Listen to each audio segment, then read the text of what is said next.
Здравствуйте, мои уважаемые спонсоры! С вами Ольга Демчук, исследователь внутреннего мира. Не перестаю вас благодарить за поддержку моего YouTube-канала. Сегодня бы я хотела с вами поговорить о том, возможно ли жить без злости, без агрессии. Давайте порассуждаем. Когда мы говорим о злости, об агрессии, то часто я встречалась с таким мнением, что а что тут плохого? Агрессия должна быть, злость должна быть. Это то, что нам надо. То есть как будто человек ее оберегает как нечто, то, если это у него забрать, то он останется как будто голым. Как будто он первобытный какой-то человек, или человек, живущий в джунглях, или человек, живущий все время среди врагов, которого атакуют. И как будто я хочу забрать оружие, из которого он может этого врага застрелить. Почему так? Можно ли вообще жить без агрессии, но при этом не быть мягкотелым и подстраивающимся под всех? Давайте разберемся. Когда мы говорим об отношениях человека с агрессией, то первым этапом мы можем назвать тот этап, на котором человек вообще ее не узнает. То есть у него агрессия не называется агрессией. Он не понимает, когда он злится, он как угодно оправдывает это. Он называет это какими-то другими словами, например, «меня довели». То есть он свою агрессию не признает, не узнает. Она у него есть, но он организовал себе слепоту по поводу нее. Второй тип людей, которые уже узнают агрессию, но они гордятся ею. Такое бывает, когда психотерапевт слишком поддерживающий. Когда он говорит, там все неправы, я тебя поддерживаю, я за тебя, и человеку как будто дается зеленый свет на то, чтобы начать наказывать неправильных людей. Он нашел себе компанию, где подтверждает, что он правильный, значит остальные неправильные. И у человека начинает фонтанировать его агрессия. Он начинает ругаться, рвать отношения. Как я говорю, из маленького крокодила вырастили большого крокодила. Третий этап отношений с агрессией – это когда человек узнает уже свою агрессию, он понимает, что это деструктивно, он понимает, что он разрушает свою жизнь, но обнаружив эту агрессию, он чувствует себя чудовищем. То есть он все время охает, ахает: боже, это какой я был агрессивный, какой я был ужасный. Таким людям тоже не повезло, потому что из-за того, что они причитают по поводу своей агрессии, считают это чудовищным, они перестанут это узнавать. То есть для того, чтобы себя не наказать за то, что я сейчас агрессивный, мне это надо не узнать. И фактически такое отношение к себе агрессивному как к чудовищу перекидывает нас на первый уровень, где я агрессию не вижу. У меня опять по поводу нее слепота. То есть фактически агрессия не обуздана, она или же не видится, или же человек ее избыточно использует, но попробуем сейчас вообще убрать агрессию. Это не значит, что мы не будем ее испытывать. Будем. Но как можно быть в ситуациях, где как бы нужна агрессия, без агрессии? Почему я завела этот разговор? Вот я общаюсь со своими клиентами, вижу, что человеку стыдно именно за свою агрессивность. Вот когда были какие-то конфликты или какие-то стрессовые ситуации, человеку всегда стыдно за свою агрессивность. Вот стыд за свою агрессивность – это как раз то, что помогает нам наше животное сдерживать, то, что позволяет нам быть человеком.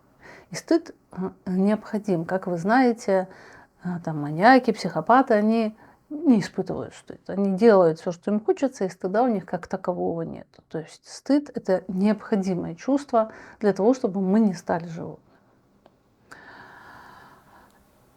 Итак, жить без агрессии. Когда мы говорим, моя любимая тема, человек запертый внутри себя, то он постоянно находится в раздумьях, это я неправильный или мир неправильный. И человек так мыслит, так анализирует. Он не мыслит сложными аналитическими моделями, а как будто все время выясняет, кто прав, кто виноват. Или я неправильный, или мир неправильный. Или я прав, или ты прав. И это категоричное восприятие мира, категоричный анализ, он постоянно создает конфликтные ситуации.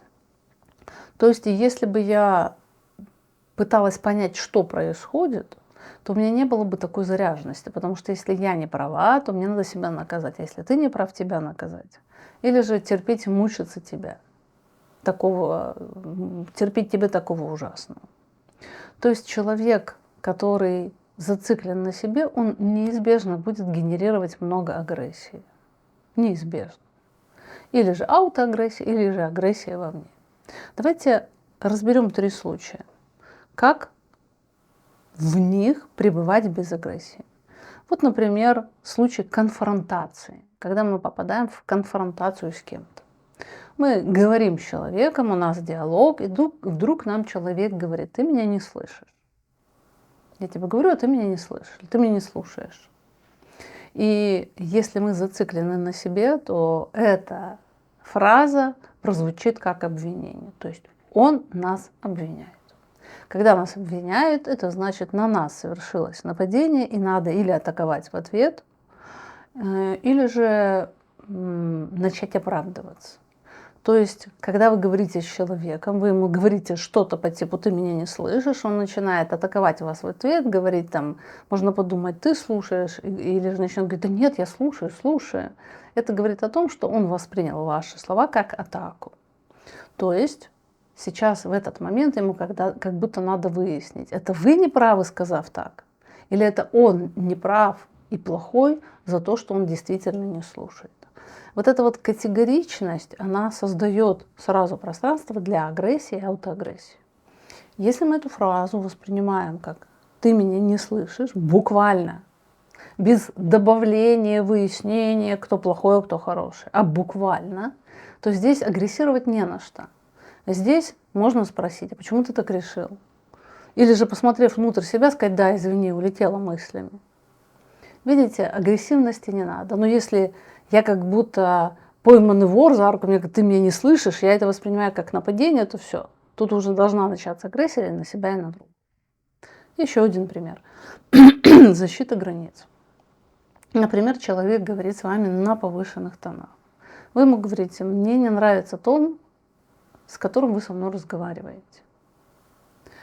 Этот человек, возможно, может и не услышать этот тон. Он подумает, что вы его атаковали. Если он уже взведен, он подумает, что вы его атаковали.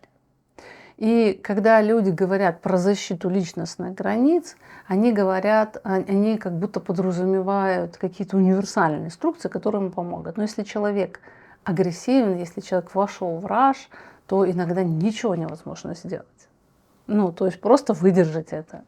Или же уйти, пока человек не успокоится. Самое важное в эти моменты – это справиться с агрессией, которая поднимается изнутри. Вот для того, чтобы защитить личностные границы, я бы еще добавила, и потом тебе не будет стыдно за это, ты не будешь себя чувствовать чудовищем, и тебе не надо будет вести эти диалоги в голове для того, чтобы подтвердить свою агрессию, тебе надо в первую очередь справиться со своей агрессией. Потому что когда на нас кто-то прет танком, мы в этот момент, самое главное, это сдержать своего внутреннего зверя. Не прав тот, кто агрессирует. То есть человек, когда агрессирует, он уже неадекватный. Там не будет ни умных слов, ни точных ответов, ни поиск каких-то оптимальных вариантов, ни гибкости, не будет ничего. В тот момент, когда я понимаю внутреннего зверя, который встает у меня на задние лапы, сейчас будет бить, когда я его воспринимаю, то тогда попытаться говорить не из него. Вот из зверя я повела бы себя так, а как можно повести по-другому. Я помню, одна клиентка агрессировала на меня сильно, и я говорю, я не смогу это выдержать. Она мне говорит, я вам плачу, почему-то вы не хотите выдерживать это? Я говорю, не поэтому, потому что я чувствую, как я хочу прогрессировать на вас в ответ, а психоанализ закончится. То есть я ваш напор не выдерживаю. Или вы успокаиваетесь меньше, или Это не про то, что кто-то прав, кто-то не прав. Кто-то может выдержать больше агрессии, кто-то меньше, кому-то легче сдержать, чтобы не ударить в ответ. Но мыслить в этом состоянии невозможно. И тут, например, клиенту надо честно сказать, что ты не можешь это выдержать. Слабенький. Третий момент. Иная точка зрения. Когда человек слишком зациклен на себе, нету разных точек зрения. Человек не может иметь другую точку зрения. Или же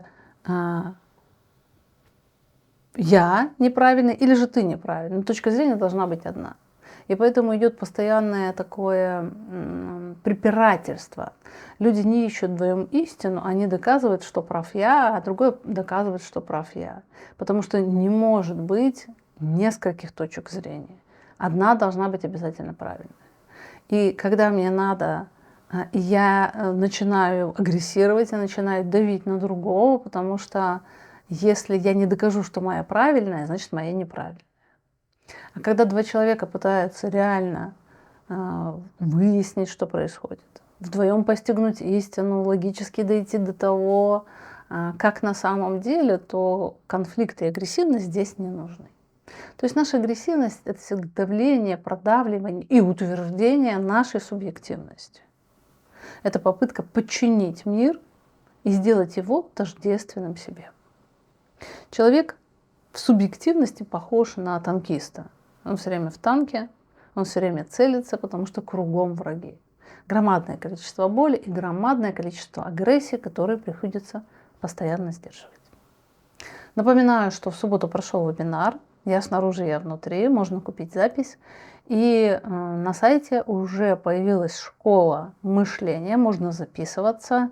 Там будет только практика, мы будем разбирать жизненные ситуации, анализировать их, и будут небольшие домашние задания, в которых вы будете самостоятельно учиться анализировать происходящее во внутреннем и внешнем мире. А я прощаюсь, до встречи.